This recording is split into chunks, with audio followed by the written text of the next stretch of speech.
Goodwill പാചകത്തിൻ്റെ പുതിയൊരു എപ്പിസോഡിലോട്ട് ഏവർക്ക് സ്വാഗതം. ഇന്ന് നമ്മൾ തയ്യാറാക്കാൻ പോകുന്നു ഞണ്ട് പെരളൻ. അത് നല്ല ഫ്രഷ് ഞണ്ട് കായലിൽ നിന്ന് പിടിച്ചുകൊണ്ട് വന്നു. നമുക്ക് കിച്ചണിലേക്ക് പോയാലോ? ഞണ്ട് പെരളൻ നമുക്കുണ്ടാക്കാൻ വേണ്ട സാധനങ്ങൾ: നല്ല ഞണ്ട്, നമ്മളൊരു 1 കിലോ ഞണ്ട് നല്ല വൃത്തിയാക്കി എടുത്തിട്ടുണ്ട്. നമ്മൾ രാവിലെ പോയി മേടിച്ചുകൊണ്ട് വന്ന നല്ല ജീവനുള്ള ഞണ്ടായിരുന്നു. ഇപ്പോൾ ഇത് നല്ല ഞുറുക്കി എടുത്തിട്ടുണ്ട്. ഞണ്ട് 1 കിലോ. ഇഞ്ചി ചോപ്പ് ചെയ്ത് വെച്ചിട്ടുണ്ട്.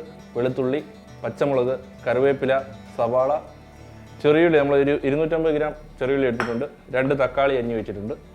പിന്നെ നമുക്ക് മസാലയായിട്ട് വേണ്ടത് മഞ്ഞൾപ്പൊടി, കുരുമുളക് പൊടി, കാശ്മീരി മുളക് പൊടി, മുളക് പൊടി, ഉപ്പ്, പെരിഞ്ജീരകപ്പൊടി, ഉലുവ. ഇത്രയും സാധനമാണ് നമുക്ക് ആവശ്യമായിട്ടുള്ളത്. ആദ്യമായി മൺചട്ടിയിലേക്ക് എണ്ണ ഒഴിക്കുക. വെളിച്ചെണ്ണയാണ് നമ്മൾ എടുക്കുന്നത്.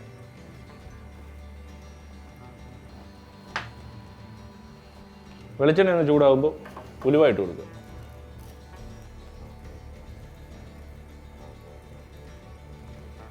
ഉലുവ ഒന്ന് ഗോൾഡൻ കളറായി വരുമ്പോഴത്തേക്ക് വെളുത്തുള്ളി, നമ്മളൊരു വെളുത്തുള്ളി ഫുള്ള് നല്ല വൃത്തിയാക്കി നടുവേ കീറി വെച്ചിട്ടുണ്ട്. വെളുത്തുള്ളി, ഒരു കഷ്ണം ഇഞ്ചി നല്ല ചോപ്പ് ചെയ്ത് വെച്ചിട്ടുണ്ട്. ഇഞ്ചി, പച്ചമുളക് നടുവേ കീറി വെച്ചേക്കുന്ന 2 എണ്ണം, കറിവേപ്പില ജസ്റ്റ് ഒന്ന് ഇളക്കി കൊടുക്കുക. ഇതിലേക്ക് 250 ഗ്രാം ചെറിയുള്ളി,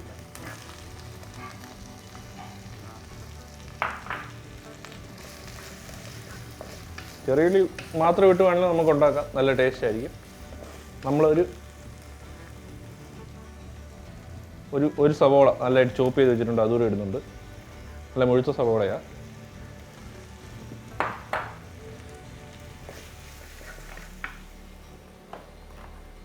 ഉപ്പ് ഇട്ട് കൊടുക്കുക.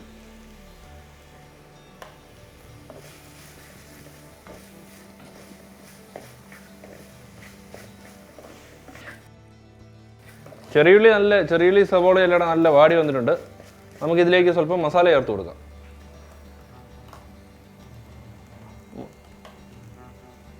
നമ്മൾ 1 ടീസ്പൂൺ മഞ്ഞൾപ്പൊടി ഇടുന്നുണ്ട്. 1 ടീസ്പൂൺ മുളക് പൊടി, 3 ടീസ്പൂൺ കാശ്മീരി മുളക് പൊടി,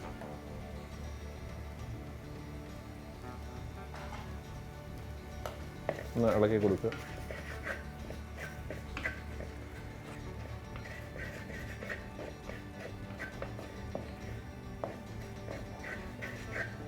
ഇതിലേക്ക് നമ്മൾ വൃത്തിയാക്കി വെച്ചിരിക്കുന്ന ഞണ്ട് ഇട്ട് കൊടുക്കാം.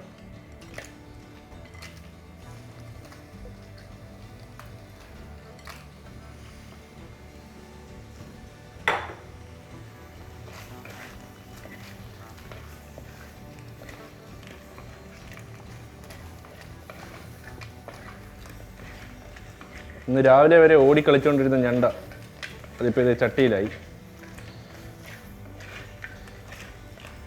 നല്ല പെരളനായി കിട്ടും. ഇപ്പോൾ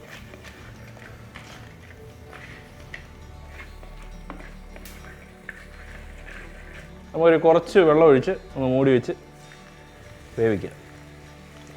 ഓവറായിട്ട് വെള്ളം ഒഴിക്കേണ്ട ആവശ്യമില്ല, നമ്മൾ പെരളനാണ് ഉണ്ടാക്കുന്നത്. അതുകൊണ്ട് ഞണ്ടൊന്ന് ആവി കയറി വേകാനുള്ള വെള്ളം മാത്രം ഒഴിച്ചു കൊടുത്താണ്.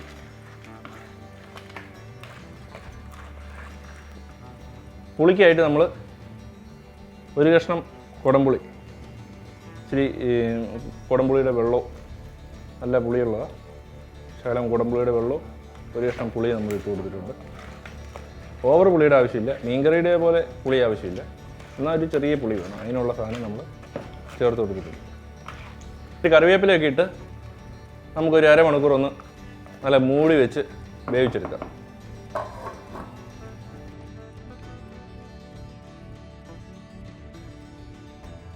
ക്രാബ് ഏകദേശമായി വരുന്നുണ്ട്. നമുക്ക് തക്കാളി അരിഞ്ഞ് വെച്ചിരിക്കുന്നത് ചേർത്ത് കൊടുക്കാം.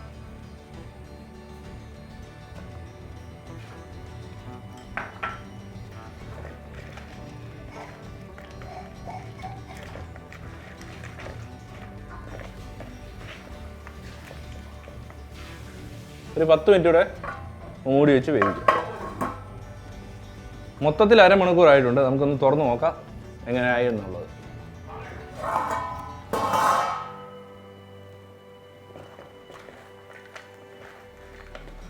ക്രാവ് നല്ല വെന്ത് സെറ്റായിട്ടുണ്ട്.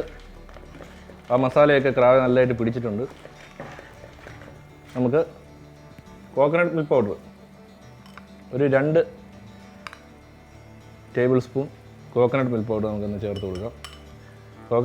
കോക്കനട്ട് മിൽക്ക് പൗഡർ വീട്ടിലില്ലെങ്കിൽ കുഴപ്പമില്ല. തേങ്ങാപ്പാൽ 1-ാം പാൽ ചേർത്താലും മതി.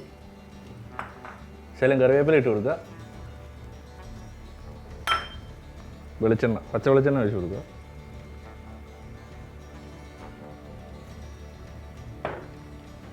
നന്നായിട്ടൊന്ന് മിക്സ് ആക്കുക.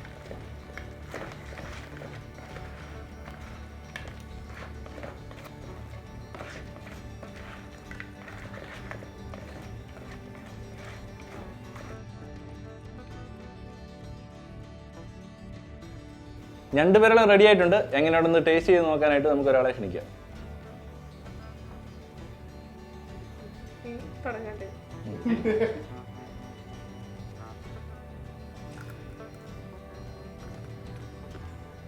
സൂപ്പർ, അടിപൊളിയായിട്ടുണ്ട്. നല്ല എരിവുണ്ട്, നൈസായിട്ടുണ്ട്. നമ്മുടെ ഇന്നത്തെ എപ്പിസോഡ് ഏവർക്കും ഇഷ്ടമായെന്ന് വിചാരിക്കുന്നു. ഇഷ്ടമായ നമ്മുടെ ചാനൽ സബ്സ്ക്രൈബ് ചെയ്യുക, ലൈക്ക് ചെയ്യുക, ഷെയർ ചെയ്യുക. വീണ്ടും മറ്റൊരു എപ്പിസോഡിൽ കണ്ടുമുട്ടാം. Signing off Tijo from goodwill പാചകം.